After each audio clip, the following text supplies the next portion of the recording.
DMK और एआईएडीएमके, करुणानिधि और MGR की कहानी सुनकर आप मंत्रमुग्ध हो जाएंगे। ऐसी दोस्ती फिर ऐसी दुश्मनी, तुम चीफ मिनिस्टर तो हम भी चीफ मिनिस्टर। दोनों ने फिल्मों की ऊंचाइयों को तो छुआ ही, पॉलिटिक्स में भी बुलंदियों को छुआ। आप सलाम हिंदुस्तान देख रहे हैं। बोलने में दम, एक्शन में दम, यानी कि शब्दों में दम हो और एक्शन में भी दम हो तो उस शख्स को फिल्मों की ऊंचाइयों को छूने से या फिर राजनीति की बुलंदियों पर पहुंचने से कौन रोक सकता है। करुणानिधि के शब्द और एमजीआर के एक्शन ने दोनों को फिल्मों में स्टार बना दिया। करुणानिधि एक अच्छे स्क्रिप्ट राइटर थे और एमजीआर एक अच्छे एक्टर थे। करुणानिधि और एमजीआर तमिलनाडु की पॉलिटिक्स के स्तंभ रहे हैं।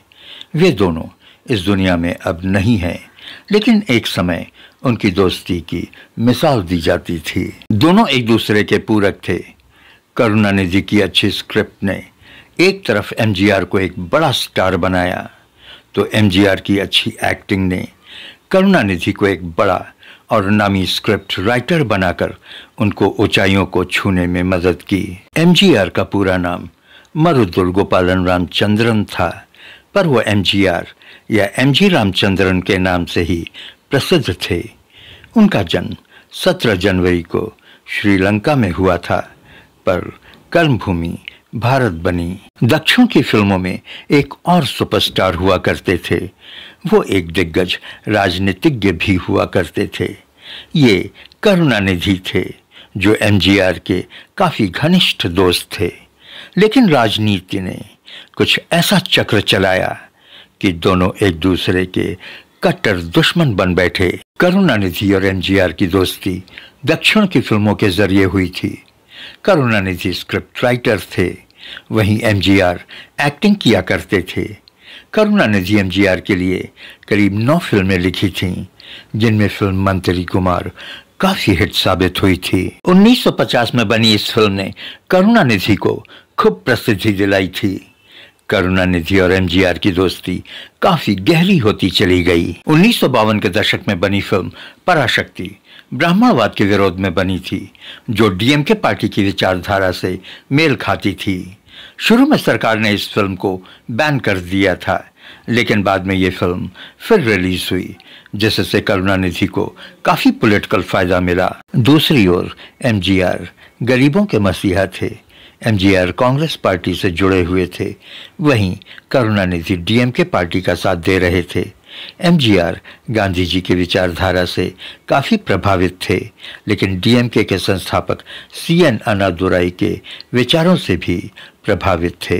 किसी बात को लेकर जब एमजीआर ने कांग्रेस छोड़ा, तो इसका फायदा उठाते हुए करुणानिधि ने फौरन उनको डीएमके में अपने साथ ले आए। एमजीआर की अपनी फॉलोइंग थी, जिससे डीएमके को काफी फायदा हुआ। 1969 में जब तमिलनाडु में डीएमके ने इलेक्शंस में विजय प्राप्त किया, तो सीएन अन्नादुराई तमिलनाडु के चीफ मिनिस्टर बन गए। लेकिन अन्नादुराई की 18 महीनों के बाद निधन हो गया और उनकी जगह करुणानिधि चीफ मिनिस्टर बन गए। करुणानिधि का चीफ मिनिस्टर बनना शायद एमजीआर को रास नहीं आया। डीएमके में एमजीआर का भी काफी ऊंचा कद था।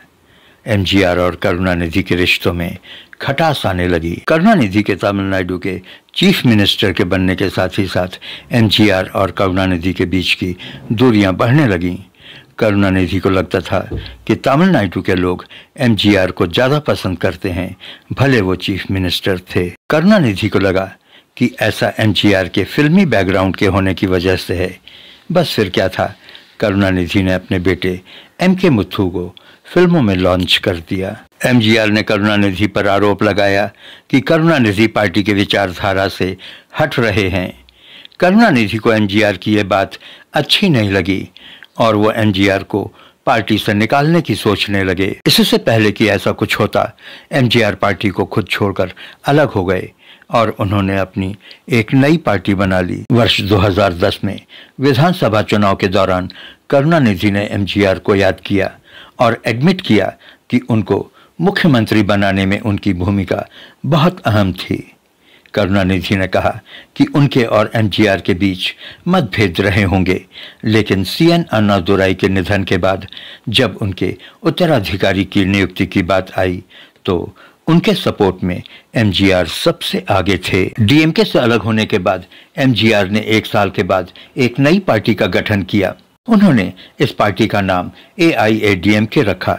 डीएमके छोड़ने के बाद उनके साथ उनके समर्थकों का एक बड़ा समूह भी डीएमके से टूट गया था। 1977 के इलेक्शंस को जीतकर एमजीआर तमिलनाडु के मुख्यमंत्री बन गए और 1987 तक वो मुख्यमंत्री बने रहे। 1977 से लेकर 1987 तक एमजीआर के निधन तक करुणानिधि को विपक्ष में बैठना पड़ा था। एमजीआर का जन्म कैंडी, श्रीलंका में हुआ था। वो एक सांस्कृतिक आइकॉन थे। एमजी रामचंद्रन तमिलनाडु के एक प्रभावशाली अभिनेता थे। उन्हें मक्कल थिलागम यानी पीपल्स किंग कहा जाता था क्योंकि वो जनता के बीच बहुत पॉपुलर थे। वो एक निहायती परोपकारी इंसान थे। 1988 में एमजीआर को भारत के सर्वोच्च नागरिक सम्मान से नवाजा गया था। 24 दिसंबर 1987 को लंबी बीमारी के बाद उनकी मौत हो गई। उनकी मौत के बाद पूरे राज्य में लूटपाट और दंगे भड़क उठे। पुलिस को शूट एट साइट का ऑर्डर देना पड़ा था। स्कूल्स और कॉलेजेस बंद कर दिए गए थे। उनके अंतिम संस्कार के दौरान 29 लोग मारे गए थे और करीब 47 पुलिसकर्मी बुरी तरह जख्मी हुए थे। पूरे प्रदेश में हाहाकार मच गया था। एमजीआर के चाहने वाले एमजीआर की मौत के बाद खुदकुशी करने लगे थे।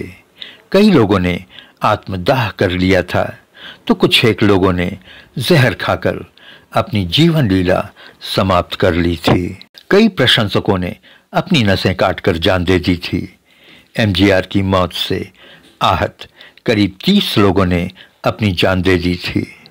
एमजीआर का ऐसा क्रेज था तमिलनाडु की पब्लिक में। एमजीआर परोपकार के लिए जाने जाते थे।